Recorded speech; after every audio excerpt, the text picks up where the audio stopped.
Hello everyone! So I'm going to be chatting with you guys a little bit about my morning routine and also how I use my planner to plan my goals for the year, for the week, for the month. So I love getting up and making my bed first thing because I feel like it just starts you out for the day, right? And then I will go and do my skincare routine. And then after that, I always put on makeup, not because I feel like I have to, but just because it makes me feel good in the morning. Right now I'm just really loving the Kosas foundation because it's clean and it's really light and it's just good for summer.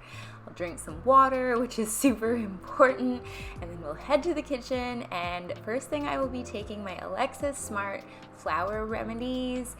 They're incredible because they help just shift your energy into alignment with whatever you're working on.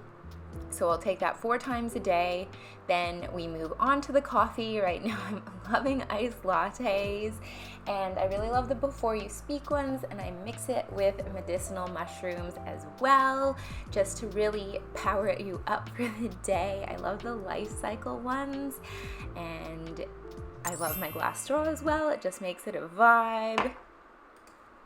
Then when I've got my coffee, I will sit down and start doing some journaling. So when I journal in the morning, I'll be honest, I don't do it every single day. I kind of just feel out, what do I feel like doing this morning? It's really important for me to always have some kind of like morning ritual to set myself up right for the day, just because when you start your day like in a good feeling, that just like carries on out to the rest of the day. I'm sure you know what it's like to like you wake up and you're kind of in a bad mood, and then something bad happens, and then something else bad happens. So when I journal, I really like to just prime myself to feel good for the day. And so on this particular day, I will like journal a page of everything that I'm grateful for. And this can be like something super small. It can be something super big. Usually I'll just start with like the things around me. Like I'll be like, I'm grateful for coffee. I'm grateful for my home. I'm grateful for my camera that I'm filming this on. I'm grateful for it can be as big or as small, but what you're really doing is you're priming your brain to notice the things that you have. And I mean, I guess when they talk about like manifestation stuff, sometimes they talk about like, oh, like when you're grateful for what you have, then you can like have more of it. And I'm like, well, yeah, we're not just being grateful because we want to get more stuff. Like, it's not about just like trying to trick yourself into feeling grateful so you can get more things. It's about when you really feel the feelings of gratitude in your body. And even if it's just the littlest thing, it really does help prime your brain to feel good for the rest of the day, because when the feelings that you feel in the morning are really important. Like it's really easy to get stuck into like scrolling on your phone first thing, and before you know it, like the day has just kind of already gotten away from you. You've already seen somebody else has something that you want, and it doesn't really set you up for feeling good. And the thing with priming your emotions is like when you prime yourself at the beginning of the day to feel grateful, to notice what you have, to appreciate the life that you're living, then you can use those feelings and they carry out in the rest of your day and what you're doing. So some of the other things that I like to do with journaling are, so if I'm not doing a morning journaling practice based on gratitude, which is kind of my go-to, the other things that I'll use it for is there's this really amazing book called The Artist's Way by Julia Cameron.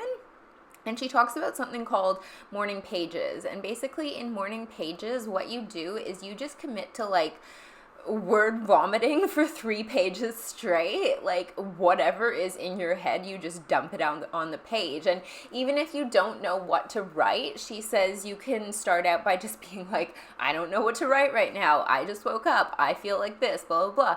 And once you get started, it'll really start bringing everything up to the surface. And this is really cathartic, and I always feel really good afterwards, because it's like, I don't know about you, but I'm like a very mentally active person. Like there's just always a lot going on in my brain. I'm thinking about 50 billion things. I'm like thinking about this thing that I want to do, or this thing somebody said, or something I wish that I did, and it gets really taxing to have all of that going on in your mind. So when you can just dump it out at the beginning of the day, it's really good because you start to notice patterns as well. And so when you start to notice the patterns around like what you believe and your expectations, you can notice if those things are really serving you. And if those things aren't serving you, it's a really great way to be like, okay, I'm noticing that I feel like this. I'm noticing that this is going on. And I think one of the biggest things when it comes to mindset work is like, first you have to kind of surrender to what is before we can start to change it. Like a lot of the time we're always trying to like jump over to the next thing. Like affirmations will be like, oh, like just say this over and over and over. And that doesn't really work because it's ignoring your current reality. And we have to really accept and notice and be aware of what you're feeling and thinking in the moment before you can really start to go about changing it. Because it's like, how can you change something if you're not even aware of what's really going on? So this is a really powerful way to just start noticing, like, okay, what's coming up for me? How am I really feeling inside? Like, what's going on? Like, what's that about? Is that ultimately true? Like how I've been feeling or thinking? And I just find that this is a really helpful journaling practice, and because you can't do it wrong. That's one of the things I hear a lot from people is they don't know what to do because they're scared that they're doing it wrong. So that's like a really powerful way to just get started.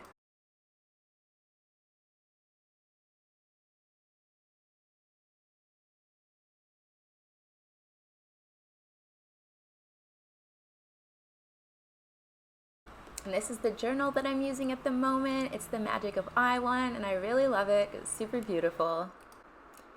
Next in the supplement lineup is my herbs from my naturopath. She gave me this big bottle of like a liquid herbal supplement that I have to take every day, as well as I'm also taking an iron supplement because my iron levels were a bit deficient. So this tastes terrible, but you gotta do it. The iron supplement kind of tastes a bit like apple juice, so that's why I'm mixing them together. And you just take it like a shot basically, and you're good to go. Okay, so every single morning pretty much after I have my coffee, then I'll make a smoothie, and in that smoothie I'll try and put like all the superfoods.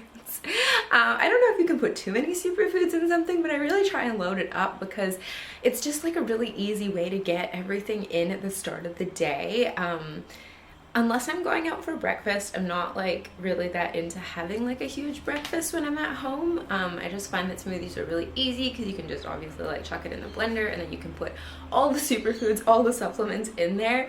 I of course think like supplements are great, but I really think you should be trying to get the majority of what you need from your diet. Like you can't supplement your way out of eating badly or having bad sleep habits. Like you still really need to make sure that those things are good and healthy. But like if you're making sure that you're getting good sleep and you're making sure that you're like eating a balanced diet, whatever that means to you, like I know there's a lot of confusing advice out there, and like I was vegan for 15 years, I'm not anymore, and this isn't an open invitation to have a discussion about the ethics of veganism or not. We're just setting that boundary right now. But the thing that I really found is like to cut through all the noise of like, oh my god, what diet should I be eating? There's so many different things out there. I would really say like focus on whole unprocessed foods, organic if possible. And of course I understand that not everyone is able to afford organic, it's expensive, but like for the most part I would say like focus on whole foods. Like we really can run into issues when you start eating a lot of packaged stuff or like pre-prepared things, or you want to avoid seed oils. Like you really want the majority of your food just to be like, not that you just have to eat like one potato at a time or something, but it's like whatever you're eating, make sure that it's like, it's mostly just whole ingredients on their own. Like it's not stuff from a packet. And of course this definitely takes a little bit more time, but I always say like if you don't invest in your time and your health now, you will end up paying for it later. So it's like, would you rather daily take a little bit of time to be prepared and make sure you're eating the right things, or do you want to be like stuck in the hospital for like months on end when you're older, because it will catch up with you at some point in time. Like there's no avoiding that. So I really think it's easier to be preventative and just focus on eating clean whole foods most of the time. It's like the 80-20 rule. What you do 80% of the time matters so much more than what you do like in that 20% of the time. Like on the weekends, like I'll eat whatever I feel like. I'll really listen to my body and be intuitive, and I don't view it as like cheat days, because I don't think food is something that you need to be like cheating on. I think we need to remove the moral element of eating well and instead focus on like, I'm fueling my body well because I want to take care of it and I want to feel good, as opposed to I'm looking for a certain outcome of how I'm gonna look. Does that make sense? Anyway, so I'm gonna show you what I'm putting in the smoothie that I make most mornings, and we'll get into that. Okay, so for my smoothies, I started on a base of water. You could use almond milk, but I just use water. I add my collagen powder. Next, I'll be adding an acai powder, and then the Glow Bikini Essentials, medicinal mushrooms, a greens powder, a chlorella, protein powder, and then mango or whatever fruit you want, and then you mix it all up in the blender, and there you go. Okay, so now we're gonna get into the goal setting portion of this. And so when I'm doing any like visioning or goal setting, setting the vibe is super important for me. So I've lit some incense here and got my smoothie, which has some bee pollen that I put on top of it. And so I just wanted to show you inside the Magic of I journal. It is so beautiful. I've been using their astrology planners for literally years now, and if you're learning about astrology, they are incredible because they basically have a guide in the beginning where you can put your natal chart. It basically works like a reference book, and it teaches you all about what's going on with the astrological seasons, what's happening with the planets, what's happening with retrogrades. And it also breaks down an optimum life guide where they basically give you a little cheat sheet on what's happening each day of the year and how that energy is supporting what's going on. So this is another one of their journals. It also comes in this beautiful sage green, and the journals also come in pink as well. I really love these planners because they really allow you to combine working with the energetics of astrology and also using the practical by planning out how do you want to do things. And they also have a dream journal, which I'm just showing you guys here. And basically, this is my favorite part. I fill it out every year at the beginning. So they ask you to write down like what you want in each of these areas of life and then action steps to get it. And the reason that this is so important is because you have to really set tangible goals. So the acronym I really like is SMART. So basically it's specific, you're getting specific with what you want, you know you've achieved it, it's measurable. That kind of goes on to the point that I was saying before, is that you know when you've accomplished it, like you can measure it. It's like I've lost 5 kilos, or I made $5,000 this month, or whatever. And then A is attainable, and so basically you're setting goals for yourself that are relatively reasonable. Like you don't want to make them so easy that like you'll just achieve it in a day. Like you do want it to be somewhat of a stretch, but you also want it to be somewhat achievable so your mind's motivated to go and do it, because if it just feels like it's so out of reach, then your mind's not going to want to do it. And then for R is basically like you want it to be realistic. So like you're not like, say that you're making like $40,000 a year, you're probably not going to be putting down like I'm going to be a billionaire next year, because that's just like, it's not very realistic. And of course, like we love the idea of setting like unrealistic, wild goals for ourselves. But the thing is like psychology teaches us that when you set yourself goals that are a little bit of a stretch and they're clear and you know what they are, that's actually a lot more effective towards getting you towards what you want. And also within those goals, you can break down smaller goals. So it's like, say you set the year goal as being this, and then there's a monthly goal, and then there's a weekly goal, and then there's daily goals. So you really have action steps. You're basically like choosing what you want and working backwards from there. And the last one is time bound. So it's like you're giving yourself the amount of time that you need to achieve that thing. And so basically it's like you need to set, because it's like work really expands to fit the amount of time that you give it. So that's why it's so important to really set a timeline for yourself when you're going to achieve it by. And even if you don't achieve it by then, that's okay. You can always go back and revise those. So hopefully that was helpful for you when it comes to goal setting. And also I just wanted to mention, and also if you want to get any of the Magic of I tools, you can shop their website using the code Akrigg. I'll post it below, and that will get you 10% off of everything in their store. Everything in there is so beautiful, so I know you'll love it.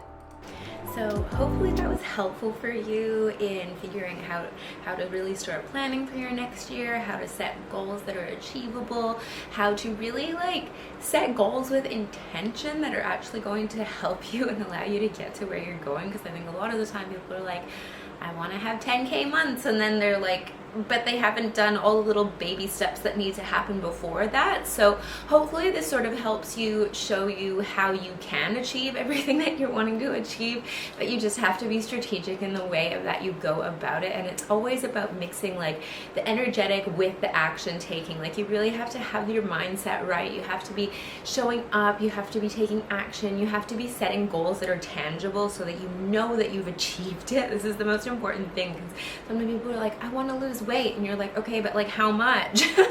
And also with that, it's like, but you could be putting on muscle and not lose any weight, but like looking better, and so on and so forth. So that's why it's so important to really be strategic in how you set your goals so that you know that you have achieved them, and know that like not achieving them isn't necessarily a bad thing. It's just feedback around maybe where you need to improve or where you need to try something else.